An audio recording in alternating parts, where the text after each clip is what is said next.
I'm going to briefly introduce Nira, and then we'll let her say her remarks, and then we'll open up for questions.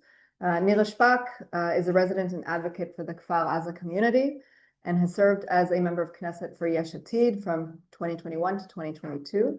Previously, she led a military career spanning 27 years, serving in various command and training roles. She was the first woman to hold several key positions, including Brigadier Commander of the Home Front Command Gaza Division, where she was colonel. She's a board member of Forum Dvorah, the Dvorah Forum, an organization dedicated to promoting women in national security and foreign policy. So Nira, thank you so much for joining us. Thank you for being here. Of course. We know that you played a physical role in rescue efforts on October 7th, saving lives from your own safe room, coordinating things. And for the last 2 years and over 20 years before that, the Gaza periphery communities also were under fire, rocket fire coming from Gaza. So this is really nothing new, living in this kind of situation. Are you confident that if a deal is now achieved, the communities will be able to return to what they were, to a feeling of security? Even though the threat of the North was now just put down by Eyal Kolata as more. I agree with him. I know. We both know the details, so we know that it's dangerous in the North and the South right now.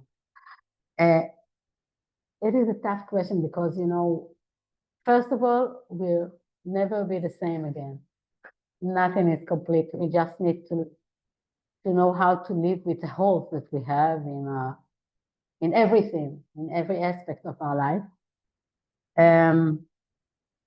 I know that I will go back to my home.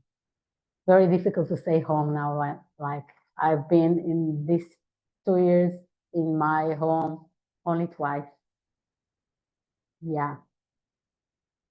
It's destroyed physically? No, he's not. There was a terrorist inside. And, you feel like it's not longer your house there. So what I decided is to destroy it and rebuild it. I'm paying the bills because it was not destroyed by the army or by the Hamas. Because I want to go back to the place that I feel it is my home. Because right now it's walls and that's it, because everything that was in it was destroyed. That's one. In most of the apartment houses in Kfar Aza and in Nachalos and Niroz and all others, Kibbutzim and Moshavim. So I know that I'll be there.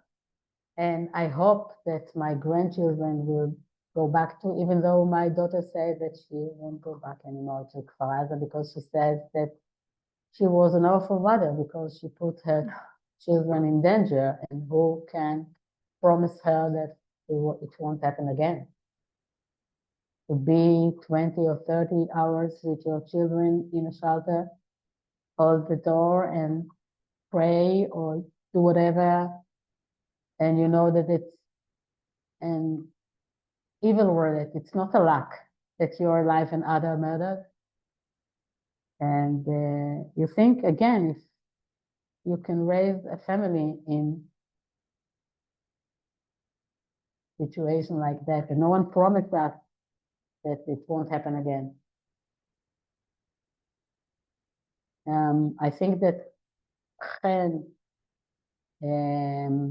told me that the terrorist that she kept her, Chen Almog Goldstein, yes, for me, it's Chen, sorry, said that they told her to not go back to Kfar Aza because they'll return and kill us again. Her captors told her. Yeah. Yes, she said that. She said it, yeah. So for your questions, I don't know how many percent of us will go back to Kfar Aza. I hope that it will be more than 50%.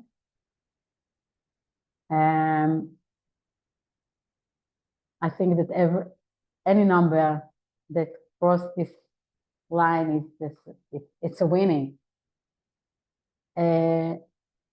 I don't know what the young families will be in this situation, how many of them will go back to Kfar Aza, because it's different when I say, yes, I go back to Kfar Aza, because, you know, we are a couple with no children at home right now.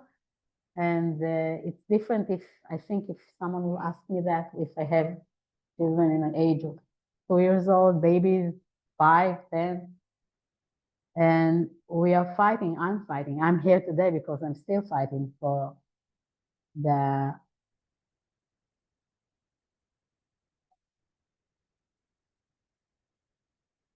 how can I say it? I feel like I deserve to live normal life like anyone, like you, in your country, like anyone. And I cannot do this day because someone wants to kill me, to murder me, not to kill me, to murder me, to slap me. You mentioned that I was there for, I refused to go with the other family to their hotels or whatever, and I stayed with the army, as you say, because I was a general in the army, and I understand the situation very quickly, and I understand that I had to be there and help the soldiers in the unit to rescue people. For one day, for hours, we succeeded, we have a family that's alive, and after a day, all I found is bodies. And it's very difficult. Of course, there was suffocated. Yeah, I was in the young generation neighborhood, and all of I found body without heads.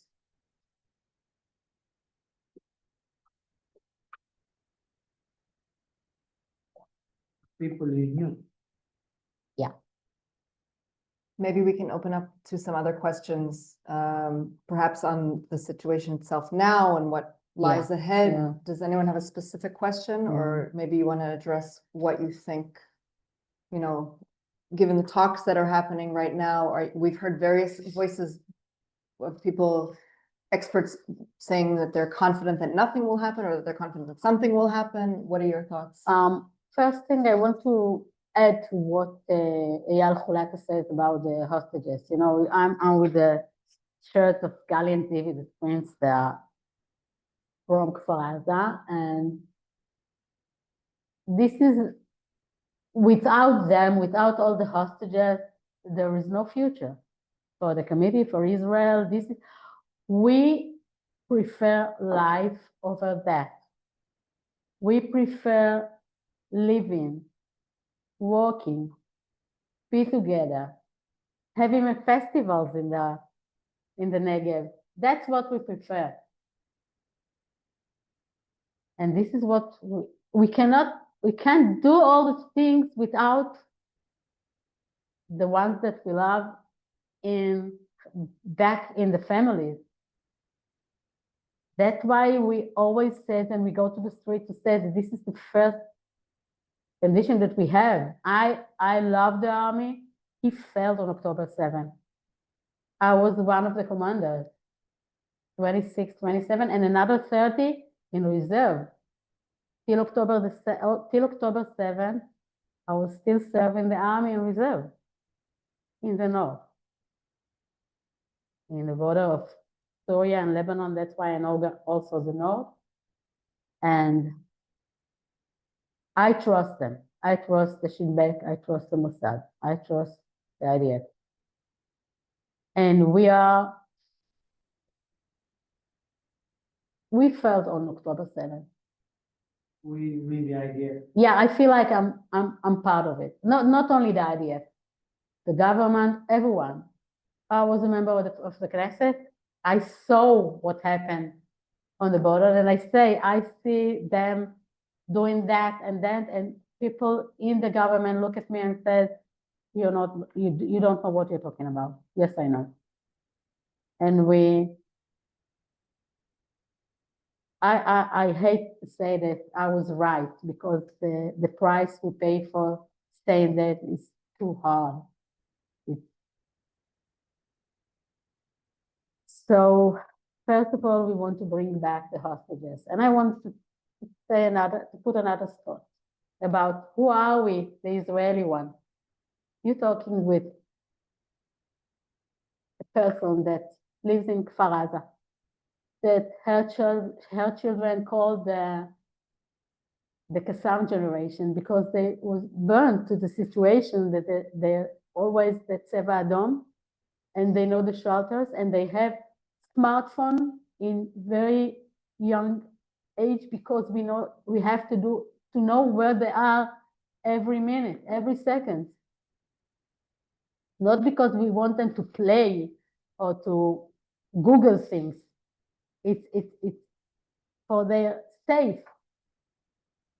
And we are personally, our family, my husband drove children with cancer from Gaza to hospital all over Israel in our own car,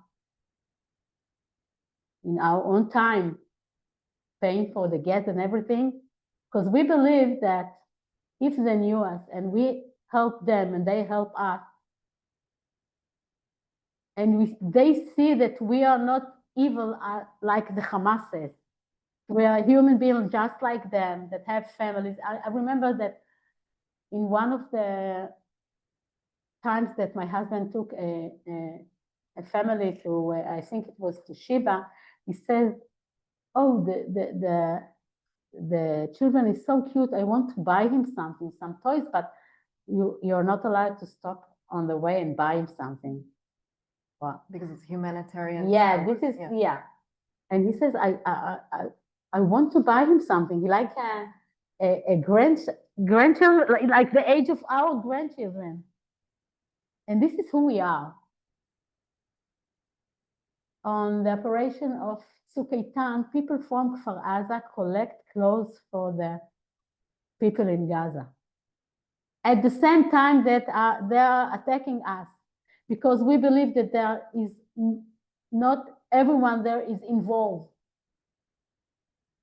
But when I see what happens on October, I understand that the ones that don't get outside and said, stop it. It's not me. You heard a voice like that in Gaza? Because I didn't. I will be glad to hear this voice from them. Because we get out of the Gaza Strip. The border was on our kibbutz, like Kfar Aza is next to the border, about a kilometer. And we said that it's okay. And the fields that the agriculture is just, we're working the fields till the border. And my son-in-law, the one that married to my daughter, is working in agriculture. And we believe that we can work together. And your son and your daughter, you said the husband of my daughter, yeah. Ah. And he was one of the security team. I refused to say first response team because we never thought that we need these skills. It was the first response, just to be there and wait for the army. And from 14 of the security team of Kfar Aza, 7 killed while they're trying to protect us. I found them. They went out of their house, leaving their children. And the guns weren't in the... No, they weren't. I fight for that in the parliament. I say, don't take the guns from the security teams. And they put it in the armory room. And then when most of the security team ran to take it, some of them... What? The government decided. Yeah. Because they all feel like everything is, wow, there is a peace environment. No, it's not. We saw them on the border. They tried to kill us when they said that they threw rocket. They don't throw rocket. They try to kill us. They try to kill my grandson, my son. They try to kill me. You mean in general terms or some specific action? every action they want to kill us, to murder us. When they say I've been in 2 months ago in Germany, in Stuttgart. A family, my son married a German, wonderful woman. I love her. And I went to schools and I asked them, raise your hand if you hear the sentence from the river to the sea, or that you say this sentence. 90% of them raised their hand. And I asked the teacher to open the Google map and to put Israel. And I asked her to put it not just Israel. And I said, who knows where is Israel? Who knows? And I show them all the countries, our country that's surrounding Israel. And then I use a sentence, is not mine, that said that you cannot write the name of Israel in the area that you have on the globes. Because there's no space. Yeah, there is no space to put Israel. And then I asked them to see the river and see.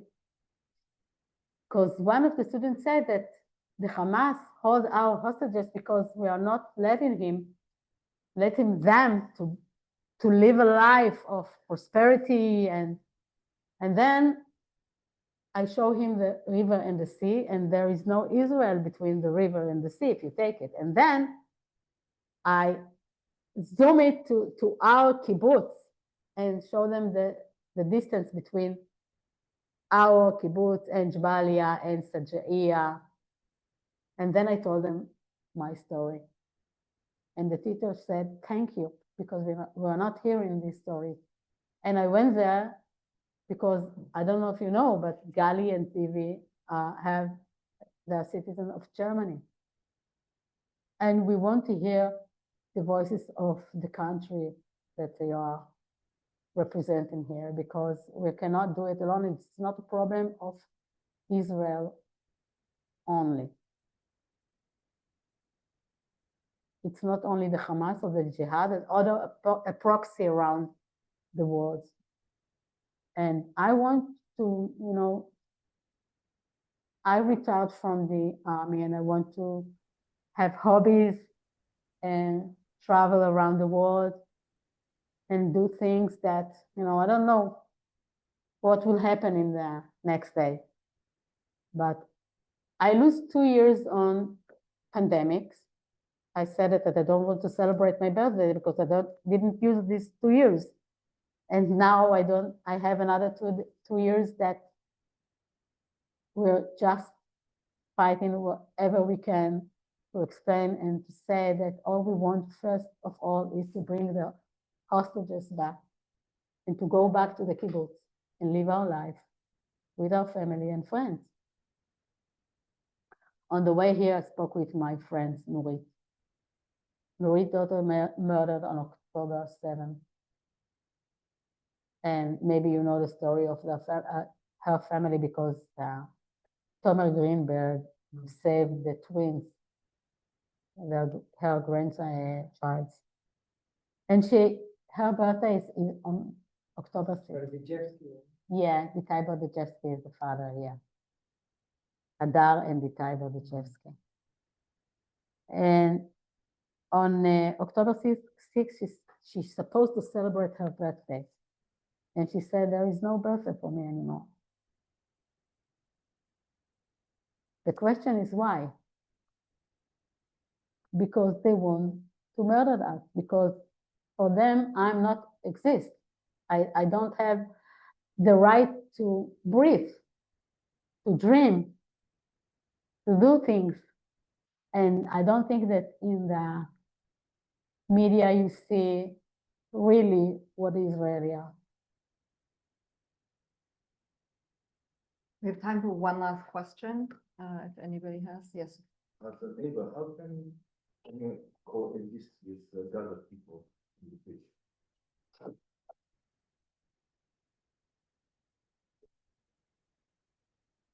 It's complicated question because the Nira that before October 7 believed that we can do a lot of things together. And now, if you will ask me if I take children with cancer from Gaza to hospital in Israel, Norway is strong. I said, not now, no. Because when soldiers found in terrorist places papers of people that get treated from the Israeli hospitals, and you saw it, all of you, like, I'm helping them to kill me. Would you do that, such a thing? When Batya Holin, I don't know if you know the story of Batya that helped. A one that he thought he's poor and she need to help him, and when she yeah, and she donate the money. She donate the money. She gives him the money, and we understand now that he was one of the terrorists. He So- asked her so many things. Yeah, and on the same day he called her. Where are you? And she understands that something here is not right. So I have to believe in peace, because I don't want to continue this generation on generation of army fighting, but we have to do something to make it happen. And for that, we need a solution that includes all of the country. Like the Abraham Accord is spot a shining star in the sky of hope that I want. Okay? But we need now in a situation that we all have to do something about it. We cannot do it alone. That's I know for sure. So I hope that we meet in 10 years from now in Gaza on the beach and say that there is a hope and we can do something together. But I start to work on this project after the hostages will be here, all of them, and 20 alive. I want Gali and Zivi alive. I don't want body. We bury enough in Kibbutz Kfar Aza. 64 of our members killed, murdered. 62 murdered in Kfar Aza, and 2 of them killed by mistake by the army, Alon Shimriz and Yotam Chaim, and 19 hostages in Kfar Aza. And that the fact that they're with us, they didn't finish their generation, because we talk about people mentally hurt. We deal with situation of trying to suicide, family that break because of the situation, most of the community on pills. So we have a lot of things to deal with, but first, the hostages. Very soon, we're going to hear from Dr. Anat Yichye, who's responsible actually for everything to do with the psychological aspect of the hostage families. But for now, I'd like to thank you, Nira, You're very welcome. much for your time. I know that it's not easy. Yeah, and and I'm things here that you would from witness. here to fuel another one, because we moved the friends of the community from temporary places to Kibbutz Kfar Aza, and we have another 60 euro in this whole month, so it's a lot of. Only Nadav and No, 20 of them came back to the kibbutz. Yeah, already. No, go ahead. We cannot bury them in the kibbutz because it was a fight there and the terrorists were in the kibbutz. The last soldier killed by the terrorists on Monday noon. Think about it. The third day, they were still hiding in the same terrorist in this. He was in the living room of the one of the neighborhood, and when the soldier came inside, he just jumped and killed one of the soldiers and hurt the officer that was with him. Wow. Not easy. Nira, No. thank you so much for your Thank you. time and everything that you're doing. Thank you. Thank you.